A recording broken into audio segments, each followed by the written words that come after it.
አንቺንም እዚህ ጋር ሳይ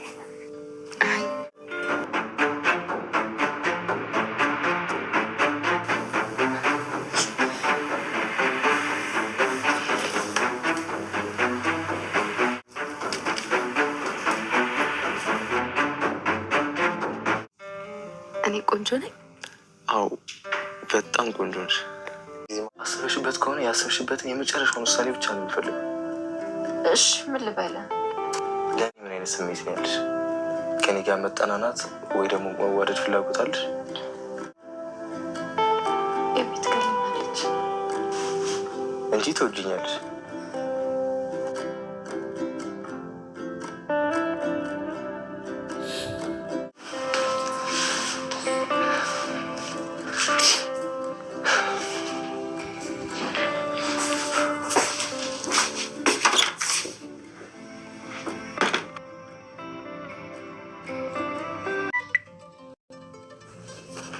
አንተ ልጅ ግን ለምንድን ነው የማትወኝ? አልተውሽም እኔ አፈቅርሻለሁ። ሂድና እዛ የህንድ አክተሮችን አፍቅር። ስማ ፊልም ላይ በፍቅር ተጎዳው የሚለው የህንድ አክተር እውነት አይደለም። እሺ ይኸውልህ ናታን፣ እኔ ማለት ነው አንተን ማግባት የምፈልገው እና ደግሞ አደርገዋለሁ። ቆይ ግን በጉልበት ነው? ምንም በጉልበት አይደለም። እኔ አንተን ማግባት ከፈለኩኝ ማንኛውም ሴት ጫፍን አትነካም። አለቀ በቃ። እኔ አንተን ነው የማገባው። በቃ ሌላ ሴት ማውራት አልችልም ማለት ነው? አትችልም። እኔ ከወደድኩ እኔ ነው መውደድ ያለብን እና ደግሞ ማንኛውም ሴት ልታናግር እንኳን ብትሞክር ህይወቷን ነው ማጠፋላት። ይኸውልሽ ፍቅር በመተሳሰብ ነው። እኔ ካልወደድኩሽ ደግሞ የምትጎጂው ራስሽ ነሽ። ሰላም ሰላም፣ ውድና የተከበራችሁ የቻናል ቤተሰቦች ሰላምታ ይበያላችሁ። ቤተረሳችሁ እንዴ ምን አላችሁልኝ? ሰላም ናችሁ ወይ? እግዚአብሔር ይመስገን ከኔ ጋር ሁሉ ነገር ሰላም ነው። ሰብስክራይብ ማድረጋችሁን አትርሱ። ላይክ አድርጋችሁ ቪዲዮውን ጀምሩ። ሐሳብ አስተያየታችሁን ደግሞ በኮሜንት አስቀምጡልኝ። ውዶችዬ ሁሌም ወዳችሁ ፈቅዳችሁ ለምትከታተሉኝ አመሰግናለሁ። ዛሬም እንደተለመደው በአዲስ ቪዲዮ ብቅ ብለናል ማለት ነው። ቤተሰቦቻችን አብረን ዘና እያልን እንቆያለን። እንግዲህ ከቪዲዮ ላይ እንዳያችሁት ዛሬ ዳጣ ድራማ ክፍል በ43 ከች ብለናል ማለት ነው። ቤተሰቦቼ ላይክ አድርጉ ማለት ነው። እስከ መጨረሻ አብረን እንቆይ። ዛሬ እንግዲህ ናታንና ዳጣ ደስ በሚል ሁኔታ ነበር ያሉት ማለት ነው። እንግዲህ ናታን ከብዙ ጊዜ ልፋት በኋላ የሰላምን ሀሳብ በመቀበሉ ዛሬ ውጤታማ ስኬታማ ሆኗል ማለት ነው። እንግዲህ የሰው ልጅ የለፋበትን ሲያገኝ ማለት ያሰበው ነገር ሲሳካለት በጣም ደስ ይላልና ናታንም እንግዲህ ዛሬ ተሳክቶለታል። እንግዲህ ለስኬቱ ደግሞ ዋና ምክንያት የሆነችው ሰላም ነች። ሰላም እንግዲህ ናታንን ያው ማለት ዳጣ ልጇ ነች። ሰላም ግን እስካሁን በሚገርማችሁ ሁኔታ እናቷን ልጅና እናት መሆናቸውን አላወቁም። ግን ደግሞ ሰላም በቃ ገና ስትመጣ ነበር ውስጧ የሆነ ነገር ያሰበው ምናምን የነበረና እንግዲህ ከናታን ጋር አንድ ላይ እንዲሆኑ ብዙ ጥረቶችን ስታደርግ ቆይታለች ማለት ነው። ናታንንም በምትችለው እየመከረች ዳጣንንም እንደዛው ደግሞ በምትችለው ነገሮችን እያስተካከለች እንግዲህ እንዲስተካከሉ ስታደርግ የነበራት ቆይታ የሚገርም ነበረ። በመጨረሻም እንግዲህ ናታን ተስፋ ቆርጦ እንኳን ሊቶ ወረኔ እሷ በቃ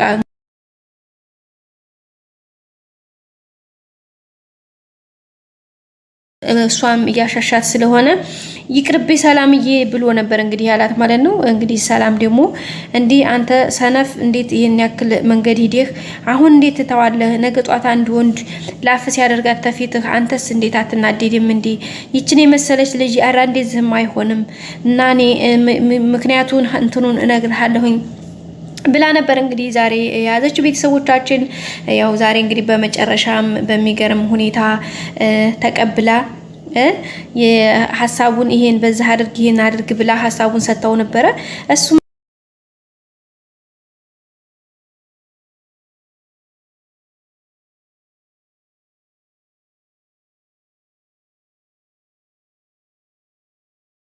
ማለት ነው። ለሱም ስኬት እንግዲህ ሰላም ዋና ተዋናይ ነችና ሄዱ እንግዲህ ሰላምዬ በጣም አመሰግናለሁኝ ነበር ያላ ማለት ነው። እሷም በጣም ነው ደስ ያላት ቤተሰቦቻችን ሰላምም ስለተሳካላት ምናምን በጣም ነው ደስ ያላት። እንግዲህ ናታንን ዳጣንም እየመከረቻት ነው። ግን ያው ዳጣ እንደምታውቁት ነገሮችን በስሬስ ወይም በቃ አይደለ ከበድ አድርጋ ማየት አትፈልግም። በቃ ኖርማል እንደ ቀልድ ቀልዲያ ምናምን መሄድ ነው የምትፈልገው። ጋሽ ደረጀ ደግሞ ባለፈው በቃ ለቤተሰብ ተጠንቀቂ ተይ እንጂ እንዴት ታደርጊያለሽ የተወለድሽ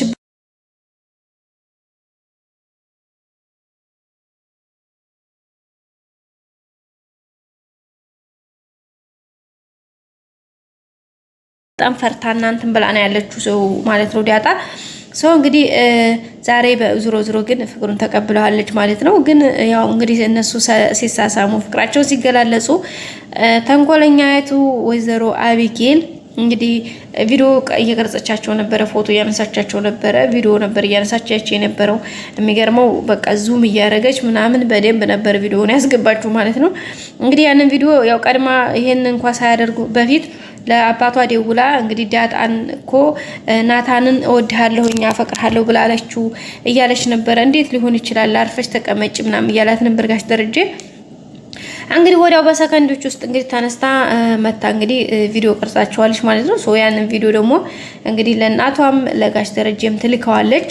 እሱ ከሆነ ደግሞ ያው እነሱ በእርግጥ ምንም ማድረግ አይችሉም፣ ግን ወይዘሮ ማርታ ይደብራታል በእርግጠኝነት። ጋሽ ደረጀ እንኳን ችግር የለበትም።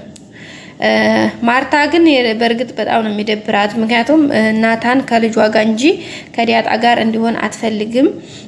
የሷ ባህሪዋ የልጇ ምናምን ሁኔታዋ እኮ ይገባል።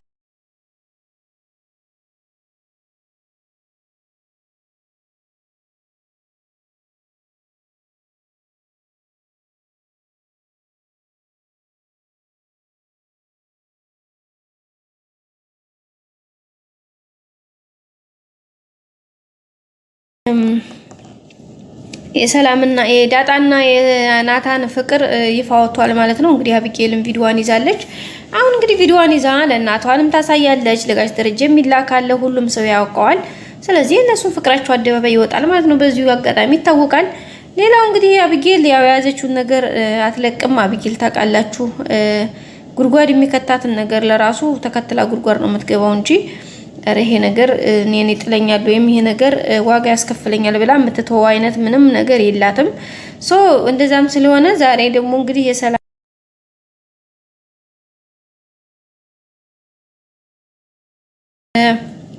መጨረሻ ላይ ውጤቱ ላይ ደርሳለች። እንግዲህ የመደምደሚያው ላይ ነው ደረሰችው። ያው የመጨረሻው መደምደሚያው እንግዲህ ያው ጋሽ ደረጀ የልጇ አባት ደረጀ እንደሆነ እሱም ነገሩ የተፈጠረው እንግዲህ ወይዘሮ ማርታ ወደ ዱባይ በሄደችበት የስራ አጋጣሚ በዛን ሰዓት እንግዲህ ነው ያስረገዛት። በባለፈው ደግሞ እንግዲህ ደረጀ ሰላም እንዳያችሁት ለልጆችና ለትዳሬ ባክሽ ተጠንቀቂልኝ እያላት ነበረ። እሷ እያላት ያለው ስላላወቀቻት ልጇን የጠየቀችው እንጂ ሆዷ ውስጥ ስላለው ልጅ አይደለም።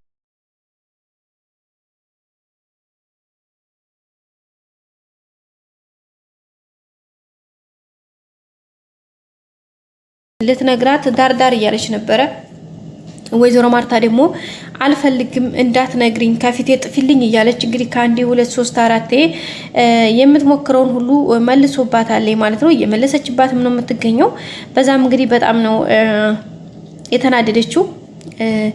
ሀሳቧን ማለት አልሰማ ስላለች ወይዘሮ ማርታ ደግሞ ያው በየሰዓቱ እየሰማች በቃ ራሷ ሌላ ጥርጥር ውስጥ እየገባች እንደሆነ ስታየው፣ በተለይ ደግሞ አቢጌልንም ታይ ብትላት በቃ ምንም ማቆሚያ ስለሌላት ያው ወይዘሮ ማርታ እንግዲህ በቃ ታጠገቤው ጭሌ ብላ በጣም ነበር የጮኸችባት ምናምን።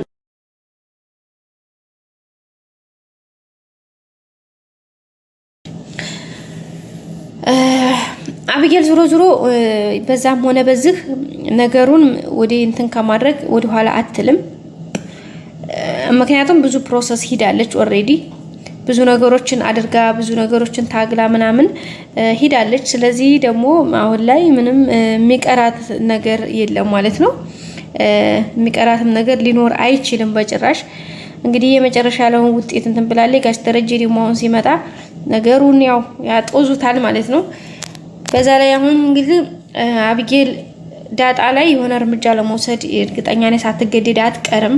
ምክንያቱም ዳጣን በቃ ናታንን ስለያዘችባት አሁን ስላረጋገጠች አሁን በቃ ዳጣ በጣም ትልቅ ጥበቃ ያስፈልጋታል ማለት ይቻላል።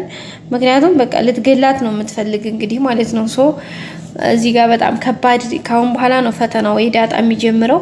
በቀጣይ በአዲስ ቪዲዮ እስከምንገናኝ ሰላም ቆዩ ቤተሰቦቼ።